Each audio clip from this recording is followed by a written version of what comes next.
Every single family has cancers. Every single family in our tribe. Cardiovascular diseases. Our babies walk with these little asthma inhalers in their pockets and share them with each other, but they forget to take their own. Autoimmune diseases, because of what goes on with the air, the water, and the earth there. We will resist because we exist. We will continue to exist because we resist.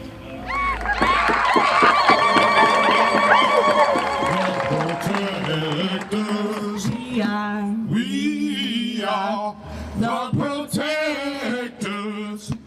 It's not about what we can do in the next 10 years anymore. This has actually hit the United States extremely severely, even in Biden's first year. The world is hurtling towards climate chaos. We have alternatives to this. That's why it's so important for the president to really declare the climate emergency. He could do that with a stroke of a pen.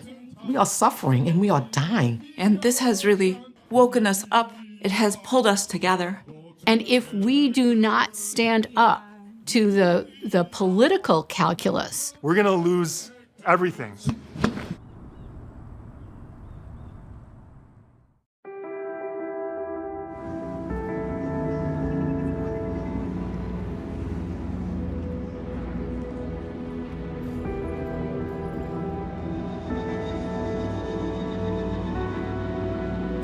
So I'm here because scientists are not being listened to. And we've been trying to warn you guys for so many decades that we're heading towards a catastrophe. And we've been being ignored. The scientists in the world have been being ignored. And it's gotta stop. We're gonna lose everything. And we're not joking. We're not lying. We're not exaggerating. This is so bad, everyone. On April 4th, the IPCC Working Group 3 report from their 6th assessment was released, and it said what we've all known for a very long time, which is that we need to have a complete moratorium on all new fossil fuel infrastructure right now. And that's even just to have a coin toss chance of staying under 2 degrees Celsius, which in my opinion will be catastrophic. And yet, leaders of the world are still working as fast as they can to expand fossil fuel infrastructure, taking us 180 degrees in the wrong direction where we need to go, deeper and deeper into the climate catastrophe. I cannot stand for this as a scientist. I cannot stand for this as a citizen. I cannot stand for this as a father. And I am willing to take that risk, to risk arrest for this beautiful planet and for my kids. Every day we wait, every year we wait, every presidential cycle that we wait to take action locks in more loss irreversibly to our Earth's life support systems, to biodiversity, to humans around the world, especially the most vulnerable. So at some point, we're going to need leaders who are courageous enough to take a stand. If the Obama presidency represented a lost 8 years to start transitioning off fossil fuels, the Trump administration sent us spinning headlong on an even worse course. As a candidate, Joe Biden promised a change in direction. We're going to vastly cut down on the amount of fossil fuels that we use. I will no longer fund oil companies with subsidies. We'll bring America back into the Paris Agreement and put us back in the business of leading the world on climate change again. And appealing to potential voters, laid out a plan to address the climate crisis that included key commitments to stopping all new drilling on federal lands and ending fossil fuel subsidies. He talked about moving off oil and towards a renewable energy future, and said repeatedly that he regarded climate change as an existential threat, one he would make a priority if elected. Once in office, President Biden took some encouraging early steps, shutting down the Keystone XL pipeline and re-entering the Paris Climate Agreement. But as the months went by, his administration returned to business as usual by embracing an all-of-the-above energy strategy that included new fossil fuel projects, new pipelines, and unproven industry schemes marketed as climate solutions, like so-called carbon capture. We're going to get rid of the $40 billion fossil fuel subsidies, and we're going to invest it in clean energy and carbon capture. To build more infrastructure to receive LNG, and to take steps to increase the efficiency of gas. With slim margins in both House and Senate, and particularly troublesome representatives from coal countries standing in the way, Congress has managed to slow both new proposals and funding for programs and budgets intended to help reduce the impacts of climate change. The administration also greenlighted the largest oil and gas lease in U.S. history, offering more than 80 million acres in the Gulf of Mexico for drilling, which could, over coming decades, produce 1 billion barrels of oil. We're approaching a record levels of oil and gas production in the United States, and we're on track to set a record of oil production next year. For the moment, the courts have blocked the lease. The UN Secretary General, Antonio Guterres, literally said, this is an atlas of incredible human suffering, as well as an indictment of the failure of climate leadership. That is encapsulated in President Biden's continued commitment for oil and gas. And that has to stop. That is the one spigot that has to turn off if we're really going to transition to the renewable energy future we need. I don't get the sense, unfortunately, that he as a human being understands where we're heading and just what it's going to mean for the people of the world if we stay on this course and keep burning fossil fuels. We could see billions of deaths. This feels to me like the last moment.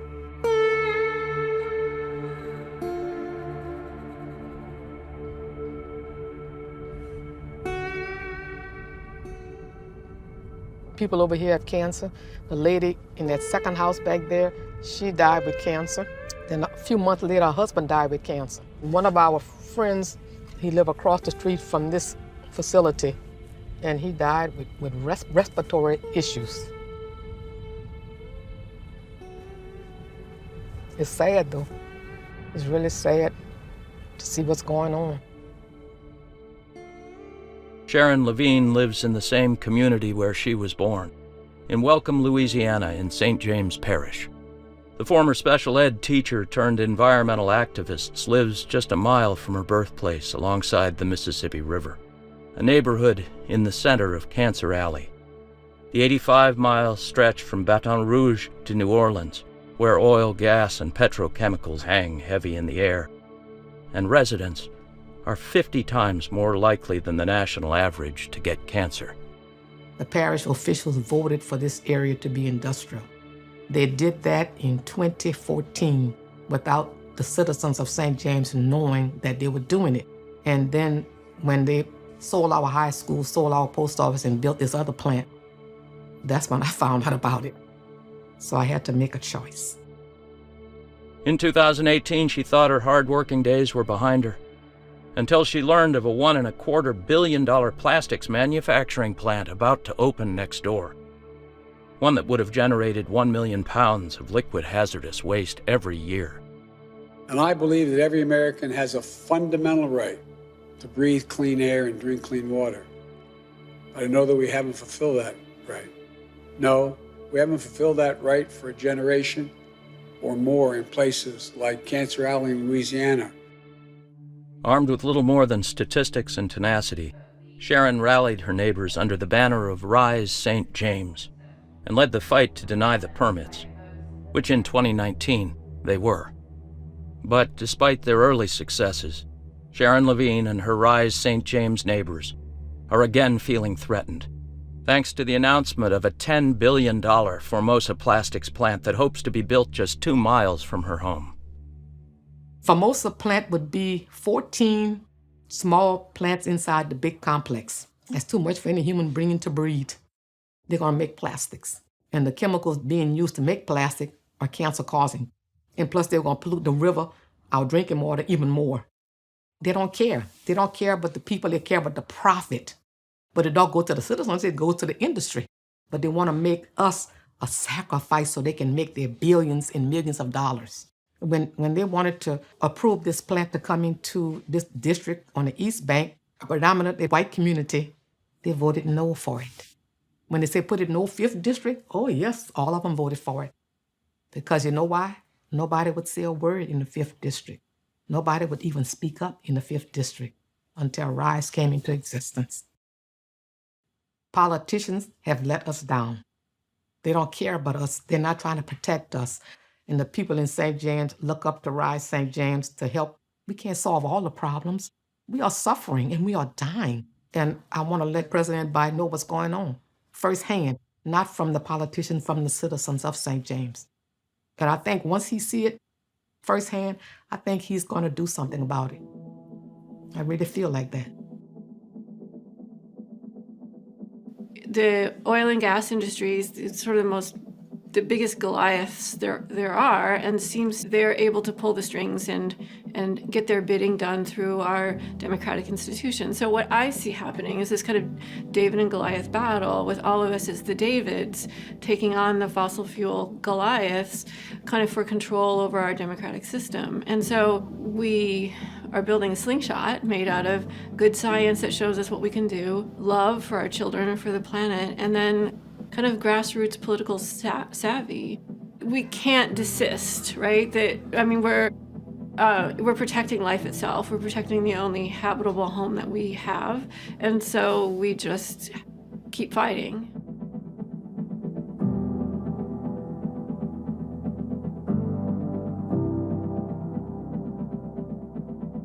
Booker T. Washington said, "Cast down your bucket where you are."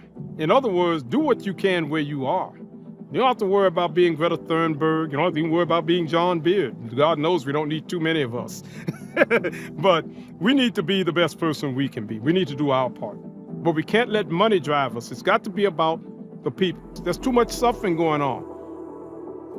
John Beard was born in Port Arthur, Texas, gas and oil refining capital of the United States, and worked in the petrochemical industry for 38 years.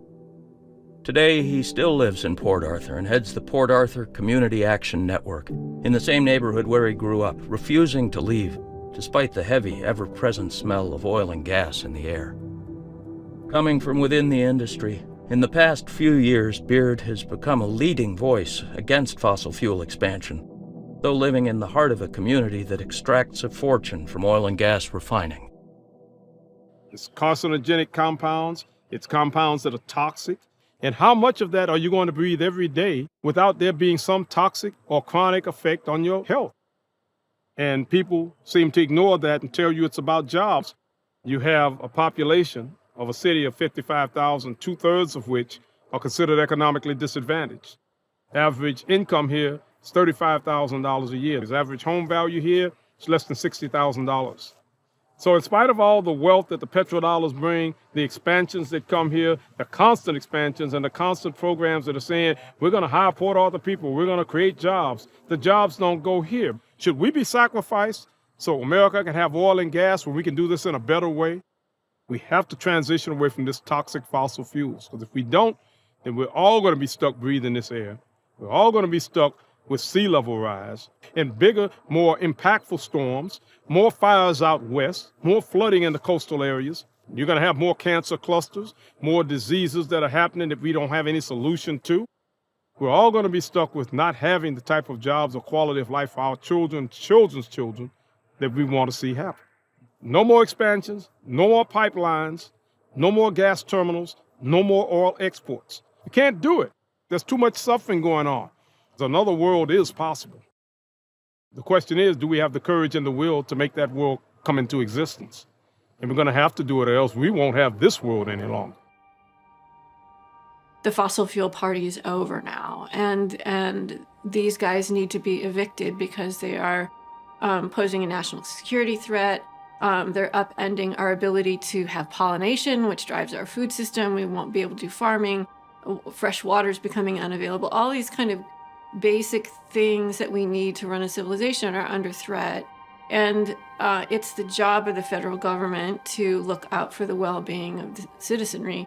And I would say that one of our two major parties is actively destroying those things, and the other is not really rising to defend them with this kind of speed and single-minded purpose that's required in this moment.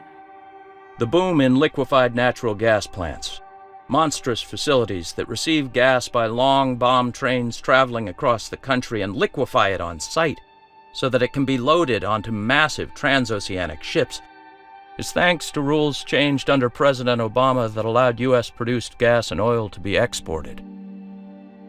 War in Ukraine has elicited mixed messages on the energy front from the Biden administration.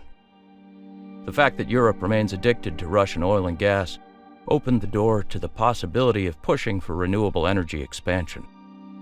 Instead, President Biden's first call was for American fossil fuel companies to ramp up production and encouraged new liquefied natural gas plants to be built for export.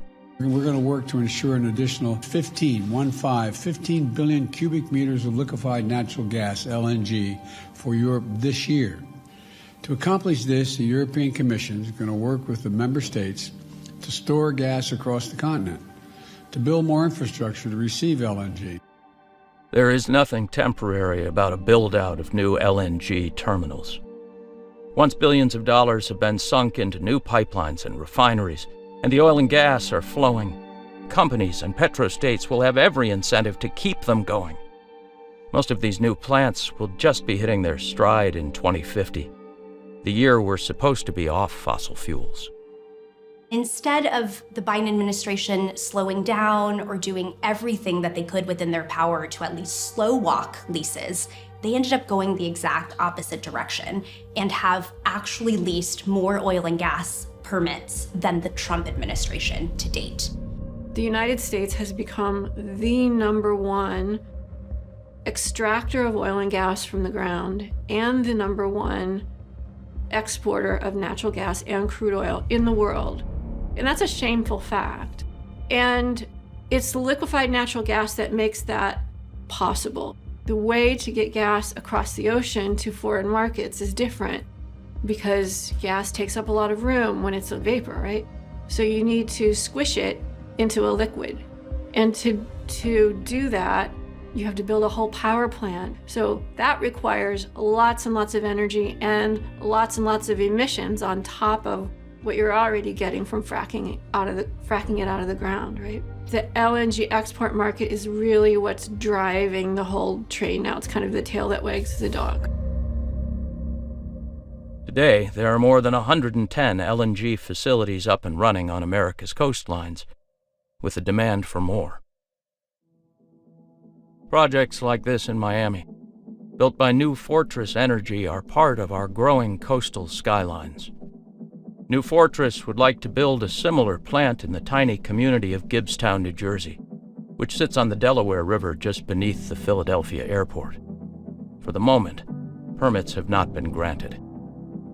A Trump-era rule allowed bomb trains carrying highly explosive gas to travel through densely populated cities. So far, the Biden administration has only temporarily suspended the rule, rather than deny it. The Gibbstown plant is delayed, but still hoping for permits which would allow it to move forward. The proposed plant in Gibbstown is an environmental justice fight. The trains carrying highly explosive gas would run through some of the poorest neighborhoods in New Jersey and Philadelphia, through communities that, thanks to poverty, do not have the resources, extra time, or knowledge to fight back.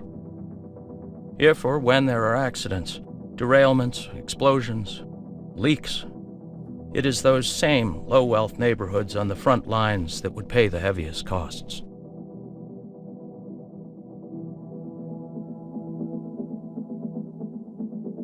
Every time you have a project that's susceptible to doing damage, it's always passed through the poorest of neighborhoods because you see me as an inferior person. You don't see me as your equal. If you saw me as your equal, you wouldn't be treating me this way. Fairman Morales, native of Puerto Rico, has been a union electrician in Philadelphia for more than 30 years. He lives in North Philly, home to some of the most impoverished urban neighborhoods in the city, if not the country. Fairman is a spokesman for the group Philly Boricuas, which lobbies for fair treatment of Philadelphia's Latino population. I am in a place called Taller Puertorriqueño. It is the cultural heart of the Puerto Rican community. This is where you will learn about our history, about our struggles, and about our culture. This is an extremely poor community. If you were to walk around here, you are going to see a lot of homeless people. You're going to see a lot of people trapped on drugs and in the escape, as we say. And you're going to see a lot of people that are just living day to day, paycheck to paycheck. But it's a beautiful neighborhood in terms of the people that you see, that there's a lot of people that care about each other, are family-oriented. And we only need one accident. That's all we need. It only takes one little small ignition for this to blow. And most people can't escape this. You just can't transport something by train from 200 miles through all these areas where it's heavily populated with people that are poor who can't really move anywhere and not realize all the damage that can be done. It will pass through areas where there's hospitals, where there's universities. In general, there's 200,000 people that live in this area in Philadelphia. Then it will go through the city of Camden, New Jersey, which is one of the poorest cities in all of the United States, and then it will reach Gibbstown.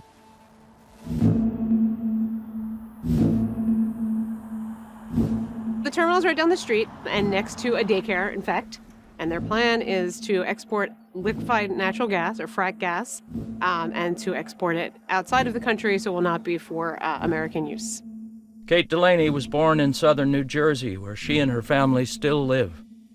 She's now an organizer with Food and Water Watch, monitors goings-on in and around the Gibbstown LNG site, and tries to rally neighbors to realize the potential dangers rolling through their backyards.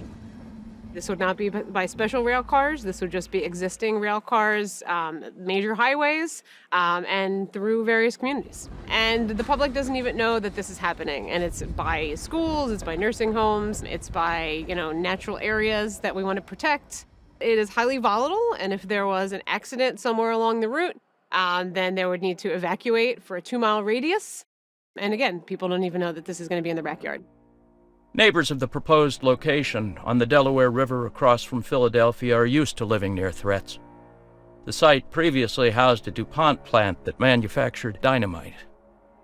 I don't think that they would try and put this in, a more affluent community. They would expect people to ask questions. They would expect people to be maybe paying closer attention to what elected officials are up to. And I think maybe working class people don't have the availability to get to those meetings, or don't have maybe the history of engaging in that way. Gloucester County is quickly becoming kind of a dumping site of dangerous projects where we have less money. It's definitely more working class. And I think, it's an economic justice issue.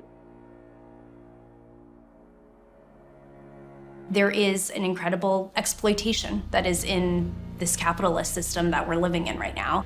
Black, brown, indigenous, Asian, other communities of color live far more near a fossil fuel plant and are polluted far more disproportionately than white families. The president needs to deal with that. We have to continue to stand up for the dignity and sovereignty of tribal nations.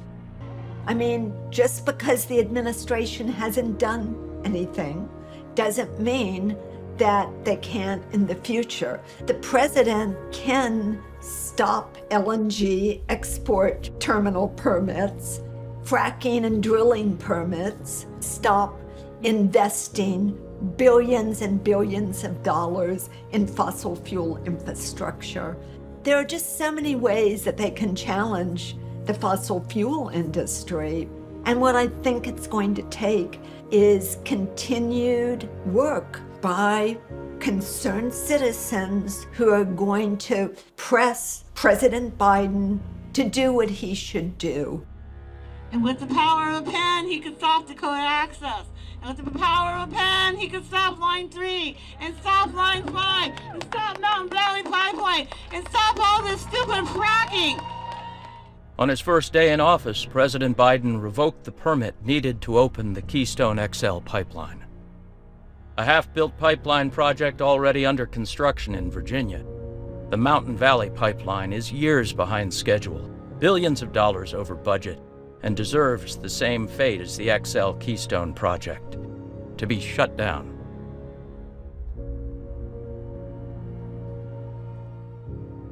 Former military analyst and co-chair of Protect Our Water Heritage Rights, Russell Chisholm, explains that the MVP project should never have been started in the first place, is being built along the border of a national forest, and is simply unnecessary.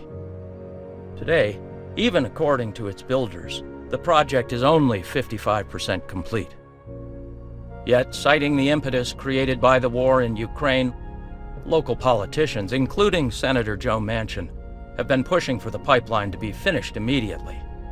Lack of permits keep the project stalled for now. Folks have come to understand environmental justice issues everywhere in a different way. For example, how treaty rights are often trampled to build some energy project or in the name of economic development. How Black, brown, and indigenous communities are saddled with all numbers of environmental injustices that disregard that human toll. Everything downstream has to be taken into account too. Our local reservoirs around here are groundwater sources. This is karst terrain. That means caves and caverns that store some of the cleanest water anywhere in the world that people and their livestock rely on for their households, for their families. So it's really hard to put a measure on all of that. And we can report erosion and sediment control violations. We can make sure that the builders are doing everything necessary to protect those sources, but we watch time and time over where that fails.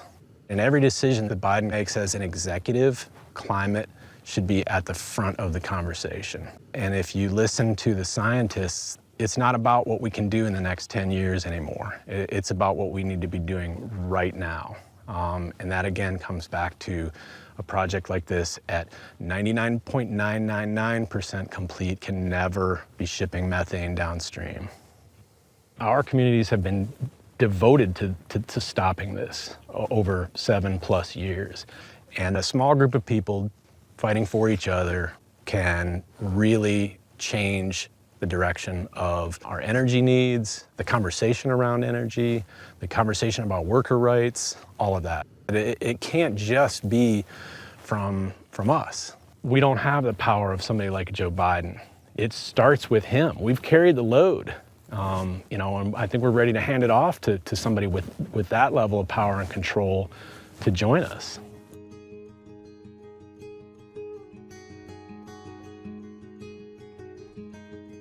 He said that he was going to make climate change one of the big issues of his administration. And instead, we have seen so many things that are the opposite of what he promised. I mean, there's so much that he could do. He could use his bully pulpit to talk about climate change constantly. He could call for a climate emergency. There's no doubt that we need congressional action on fossil fuels. But even without congressional action, the president can use his executive authority, the courts, his agencies, to do so much to move us off of fossil fuels and to really make climate change the priority of his administration. It is the existential threat. He was right. He needs to act like it. We push solutions off to the future and assume that if we have economic growth, we're going to invent some more technology that will get us out of whatever problem this technology created. And those politicians who think that we can push this off to the future have not lived through the tornado that tore off their roof. They have not lived through the last flood that have destroyed their town. We can't do that. And I assert that there is a different theory of government that we must adopt.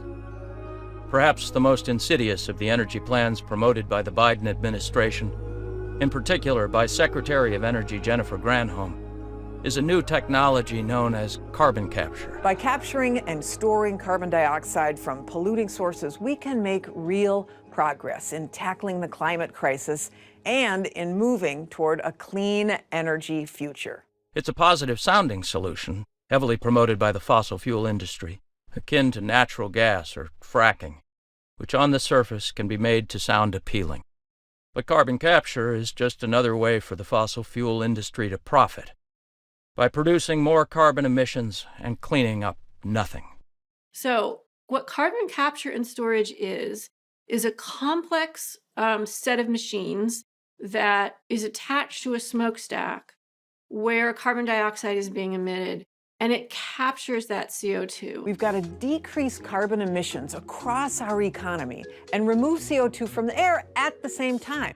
And typically what runs carbon capture and storage machinery are gas-fired turbines. So you're fracking more gas out of the ground to run the turbines to capture the CO2, but the accounting doesn't count for the methane, which is even a more powerful greenhouse gas than the carbon dioxide. That just gets a pass. In order to take that carbon somewhere and sequester it, you have to put it in a pipeline. So more energy is now going to be used to turn the gaseous CO2 into a liquid. Then we take that carbon and we reliably store it in deep underground geological formations.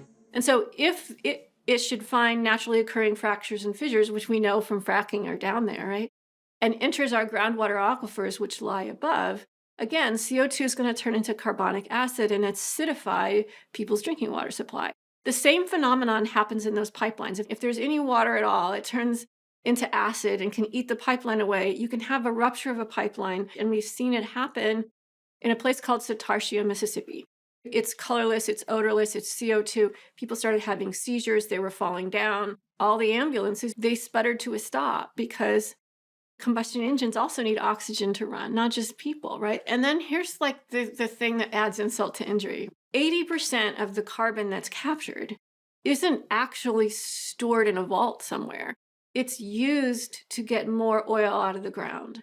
Carbon capture and storage is an important tool we need to decrease our carbon emissions and to reach our net zero carbon emissions goal by 2050. Carbon capture and storage is always a net positive for carbon dioxide going into the atmosphere, not even counting the methane. So none of the accounting works, none of the math works. The public health risks are terrifying. And then in the end, we're just using it to get more oil out of the ground. It is an idea that was invented by the fossil fuel industry for the purpose of getting more oil out of the ground. It's not a solution. It shouldn't be accepted as a solution. Why is our White House listening to the fossil fuel industry's proposals for how to solve stuff instead of the scientists who say, hey, wait a minute, not so fast, this doesn't even work? Currently, there are a trio of pipelines, ranging from 350 to 2,000 miles long, proposed to carry carbon across Iowa, a state where otherwise there are some good energy stories, like the fact that it gets more than 57% of its electricity from wind. While the three pipeline builders battle for public opinion and simultaneously try to buy politicians to sign on, there is a growing movement of Iowans against these projects. Not every Iowan is convinced, especially those who risk losing their land to eminent domain, a constant threat. So we were told, oh, this is good for Iowa, that we're on your side, we're an agriculture company. And what we have seen is they're only in it for their private property.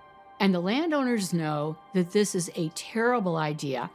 And we know that from experience here in Iowa. So we had the Dakota Access Pipeline come through, and the land was destroyed, and the land has not recovered. And what's so fascinating to me about this particular proposal is that it has brought together the really unusual bedfellows in the Midwest who have made common cause with these landowners and with indigenous people. We don't all see eye to eye on much of anything. But here's where we do see eye to eye. We believe in fairness, because it's not good for Iowa. It's not good for landowners and farmers. It's not good for the environment.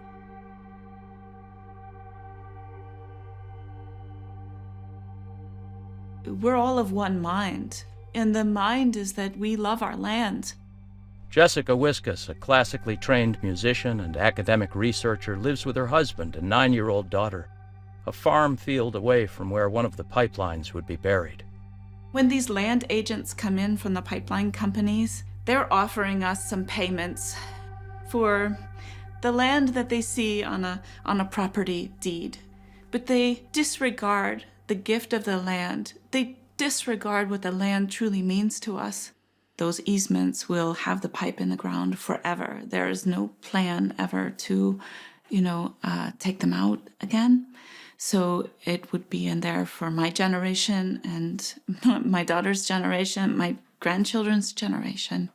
And so these projects to us, they touch the very core of who we are, and it has united us as a community. This fight isn't really just about me as an individual. It's not about my neighbor as an individual. It's about how we belong to the land. And our voices don't often get heard on a national level. We've gone to the public meetings. My neighbors and I have showed up. We've talked to our local representatives, our representatives, our senators. We've gone to the Board of Supervisors. Our government has failed to hear what we truly care about and has failed to respect who we truly are and what motivates us, that we have been disregarded, and what we truly love, what we truly care for, has simply been written off.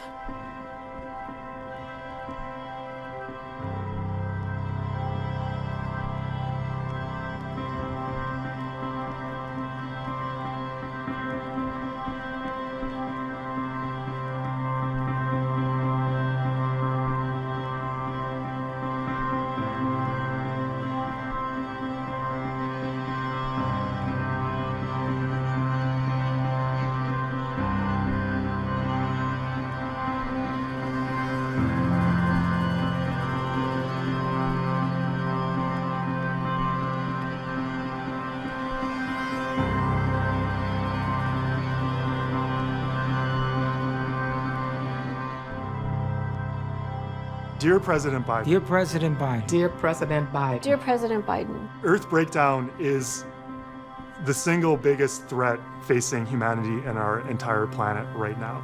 We have to change the direction we're going. We cannot afford to ignore the scientists. Anything fossil fuels can do, renewable energy can do better. Please redirect our nation toward a renewable future. We need one world leader to step up to the plate right now and turn this whole thing around. I'm asking you to be a thinker. I'm asking you to be a progressive. I'm asking you to move away from what's destroying the earth. Need a fossil fuel-free future. Please take action. We need you to lead on climate, live up to your climate promises. You have the power to do it. You can block any future funding for carbon capture and storage and fund real climate solutions. Not for my sake, but for the next generation and the generation after that. Please look into your soul. Listen to the scientists for real. You have so much power and you could make such a huge difference. You said it was an existential threat. Start acting like it. Take action now. Be the climate president you said you were going to be. Do the right thing. Make the call, Joe. Dear President Biden, declare a climate emergency now and use all of your executive powers to stop the fossil fuel era and rebuild with a regenerative, just, and renewable future that we need.